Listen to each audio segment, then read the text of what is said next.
So I'm VP of Sustainability at Pallé. And so when Kaylee and Peter contacted me, the whole point was to try and give a little bit of a sense of what a different industry, adjacent industry, because we work in the automotive industry, has done to push and advance sustainability. So I thought we would start with a little bit of a teaser, because that's probably the only thing that you will remember from this video, from this presentation, which is the video. This is what I do.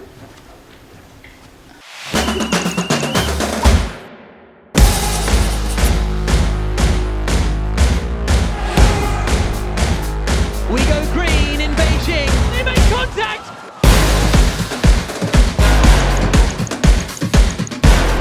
Absolutely wheel to win. I don't believe it.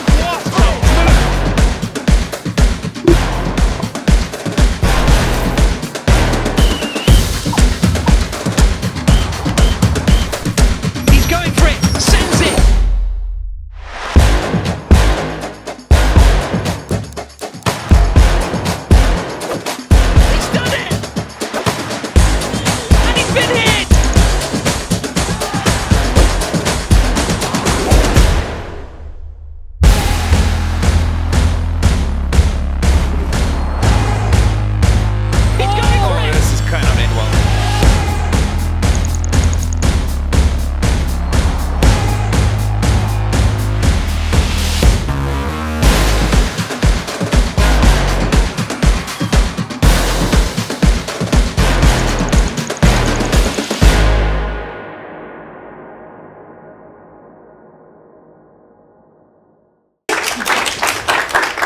Very much.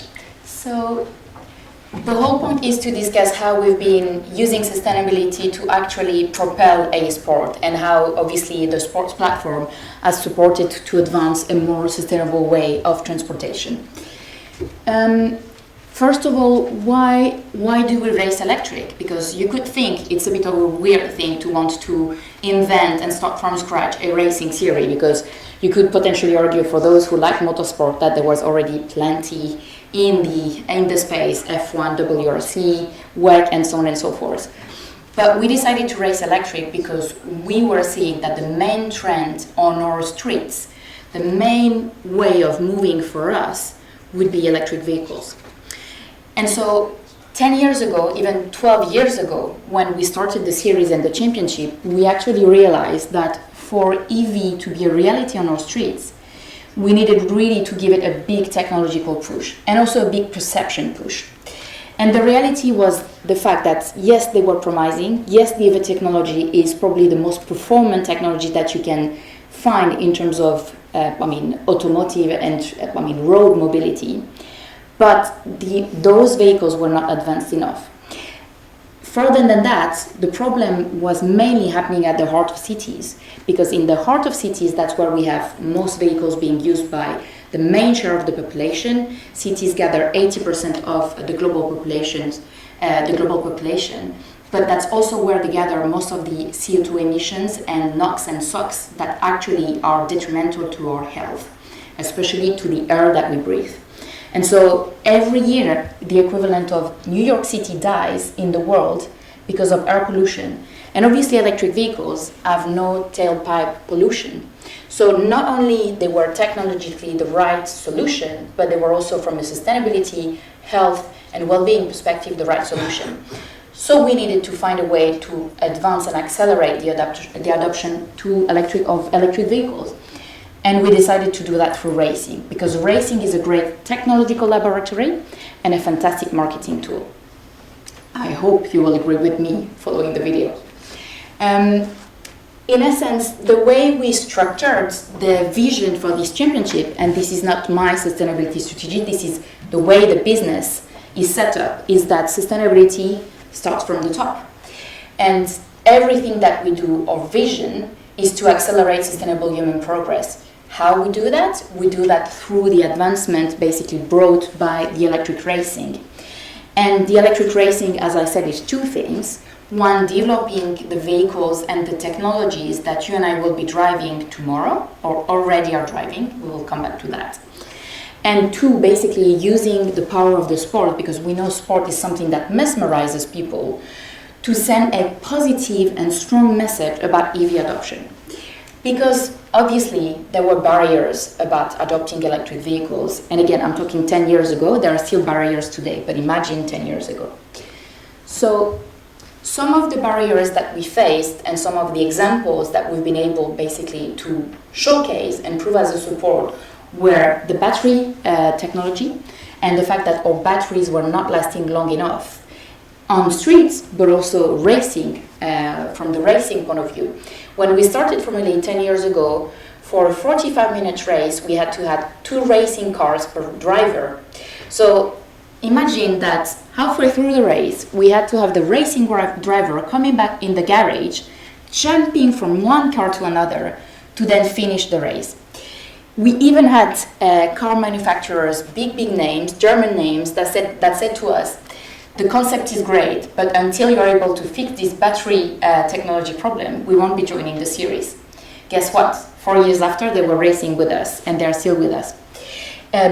What was very important, besides the battery, was to really persuade the consumers that the electric vehicles were reliable altogether.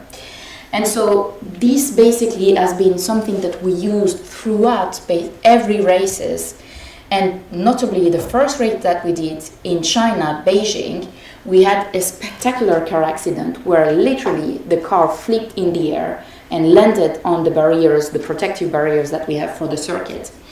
That was a great way to showcase that, yes, the batteries were also something dangerous, but something very reliable because we knew how to manage this technology. And so here we have, over the past 10 years, examples of how the car manufacturers, the big OEMs, have been able to take the technology from the garages, so what is competitive, the IP that is unique to them, and transfer that into the cars that you and I are already driving. Three of my favorite examples: Stellantis, obviously the big manufacturing group that is becoming a giant in the world. Stellantis has 2 racing teams with us, DS and also Maserati. Maserati is obviously a big name in racing, and Stellantis group says that for them long-term innovation transfer is only 4 years. Obviously, when you know what innovation curve is, this is very, very short. So that showcases that really the championship acts as a real push for the industry to be able to progress and then to transfer into the cars that you and I will be driving. Jaguar in a couple of years was able to introduce a software update that gave 10% extra battery life to all their I-Pace SUV users. That's tremendous if you basically aggregate the number of people that are driving this car in the world. And Nissan, again, probably if I was to survey you, the only vehicle that you can probably recall 10 to 15 years ago being electric is always the Nissan Leaf. But the progress that Nissan has been able to make, thanks to being in the championship from day one and racing with us, is basically increasing the battery capacity by almost 200%. That's substantial.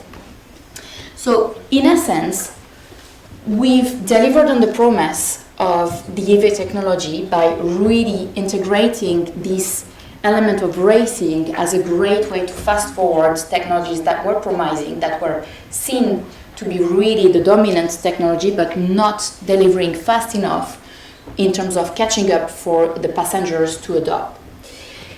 The following thing is the fact that as we're continuously anticipating the problems of tomorrow from a consumer electric vehicle point of view, we're constantly getting our cars to evolve. And so I'm going to show you basically what the latest version of our car, or racing car, that we get to evolve every 2 years is going to look like, and then I'll deep dive a little bit more into the technology.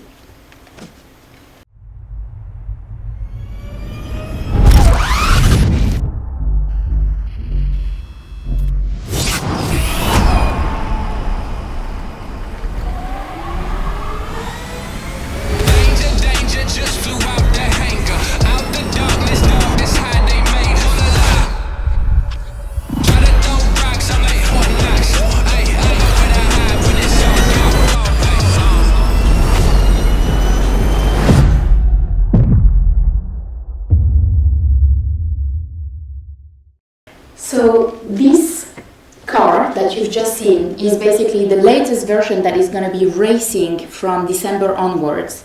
in our championship. And this is a very important breakthrough for us, because this is the first time that an electric vehicle, in terms of racing, goes faster than an F1 car. Formula One cars are slower from 0 to 100 acceleration than this car. So this is a big deal for us. And again, that's where we go back into the domain of marketing and perception. This is something that mesmerizes most of the people. I've seen most of your eyes being like, wow, the car goes faster than F1. And that's very important to us, because that's a testimony that the technology is, again, basically not only the most efficient, but also really the one that is going to dominate, and also being the favorite chosen by the consumers. So technologically, this car obviously is the fastest that we've ever been racing with. The battery capacity is incomparable to anything that we've done in the past. But obviously, I also want, because this is my day-to-day job, I also want to do a deep dive on something that is very unique and probably less known and less understood. This is the only racing car that was ever designed with the principle of sustainability and circular economy. So we've actually taken the calculation from life cycle assessments from the previous racing car to be able to design this car, to decrease its carbon footprint, to recycle every single bit of components of this car, from the tires, the battery cells, and also the chassis. For those, who you know, and I know that that's a big, a common point in the maritime industry, we use carbon fiber for the chassis of the cars. And carbon fiber is very hard to recycle. So we had to go and investigate in the aerospace industry to be able to find out a way to recycle the chassis of the car. And this is possible. We actually have 10% of this car made of the old chassis of all racing cars.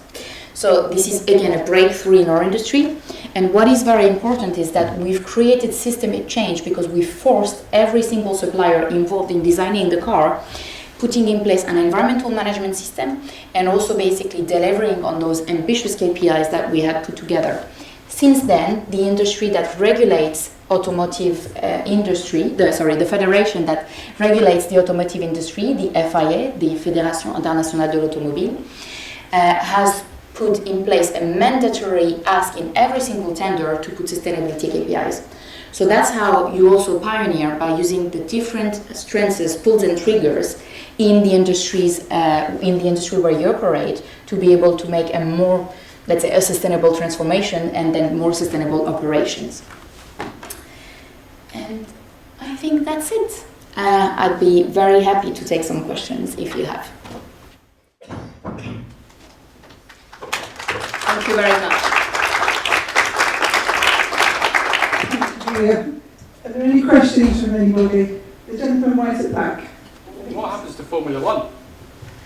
Well, that's the big question. I think Formula One will remain, but technologically they won't be the dominant category, because we have an exclusive license, Formula E, to race 100% electric. So Formula One can only go up to 50%. So they will have to remain with hybridization. The thing is, Formula One is such a wonderful marketing property that at the moment they will remain as such, without being worried of not being relevant from a track perspective. A road perspective, sorry. Lady there? I was just going to ask, obviously December, first thing to go fast and where's the limit? There is no limit, because we're really at the start of really, investing and developing in this technology. Electric vehicles are, those cars, they are over 98% energy efficient. Most electric vehicles that you drive on your streets are over 90, so it's massive. Whereas an average fossil fuel petrol car engine is probably in the range of the 25% energy efficiency. F1 cars, if you push them, they will be 45%. That's it. It's a bit of an oddball question, this one, but I heard a rumour, and I don't know if it's true, but I heard the heir of the Habsburg imperial family is apparently one of your drivers. Do you know if there's any truth in that? Yeah, there is truth in that. So we have one of our former racing drivers, Jérôme Drambosio, that is actually married to one of the Habsburg family, but is not the heir as such. Is married to one of the heir. Any other questions? One shy. one, you said that you use Formula E to make the change for EV vehicles. Have you got any thoughts how we can use something similar in the maritime industry to disrupt it? We've actually been creating so the founder of Formula E has since then funded 2 additional racing series, so Formula E back in 2012, and then he funded Extreme, which is electric SUVs racing, and recently E1, that is electric boats racing. And so I think that's where the 2 industries are really going to collide, because he's actually using the power of racing to inspire people, and backing the different racing teams in E1 championship are huge sports celebrities. Rafael Nadal is one of the owners, and so on and so forth. So I think that's where, again, you can use basically the technology development that is needed in the maritime industry, test it on a small scale, and then be able to, scale it up once this is well fine-tuned. Thank you. That's inspiring. I look forward to seeing some racing then. Yeah, absolutely. Also, from a jobs point of view, have you found it's helped in diversity and including more people into the industry? Yes, absolutely. So, I really don't know how the maritime industry works, but the motorsport industry is by nature not exactly an inclusive industry. And so we've actually done lots of work to make sure that we build within Formula E a more inclusive workforce, but also we use the championship as a showcase to prove that, more diversity and equity and inclusivity is welcome. We've created a program that is called Girls on Track. And Girls on Track is a program dedicated to young girls aged between 8 and 12, and give them a sense of what STEM topics can look like and kind of careers that it can give them.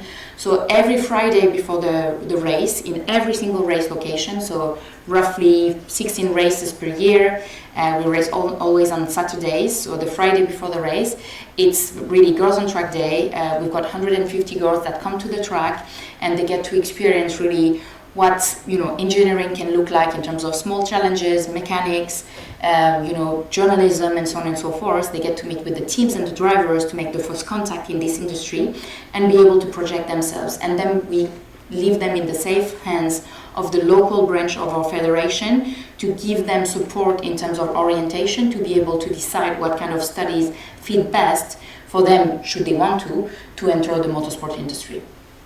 Thank you. Has that inspired one last question? Gareth? Yeah, so I don't know about your sponsors or anything like that, but what are the barriers that you're facing as a racing team? Because obviously Formula One's got big backing from big banks like UBS, HSBC, things like that. And then a few weeks later I see them at the environment conference where they're extolling their environmental credentials. Is there a barrier that's going to get them to step away from Formula One and step towards Formula E? So it's 2 different things. Our investors are actually Liberty Global. We've just been recently, a couple of months ago, acquired by Liberty Global, that are a majority shareholder. And I know Liberty rings a bell because they also own Formula One, but it's not the same branch of Liberty, just so that we're clear. Now, in terms of the sponsors, we have a very strong range of sponsors since the very beginning of the series that are supporting us, private banks, also energy companies, and so on and so forth. And clearly those companies, they come to us for the leadership that we have in sustainability, not only for the technology that we support and the path that we're driving, but we're the #1 ESG sport in the world. We're the first sport in the world to achieve net zero carbon since inception, because this is part of our DNA. That's who we are. We were created to advance sustainability, and so we are always basically putting ourselves at the forefront of what a company, an entity, can do in terms of sustainability and challenging the status quo. Well, thank you very much for a really enlightening talk, and hopefully it's inspiration that there is hope in the maritime industry, because like your own industry, we're very male dominated, so there's hope there for that point of view. And I like the idea of showcasing what you can do to inspire other parts of the industry to change. So thank you very much for a very inspiring talk and giving up your time this afternoon. Pleasure. Thank you for having me.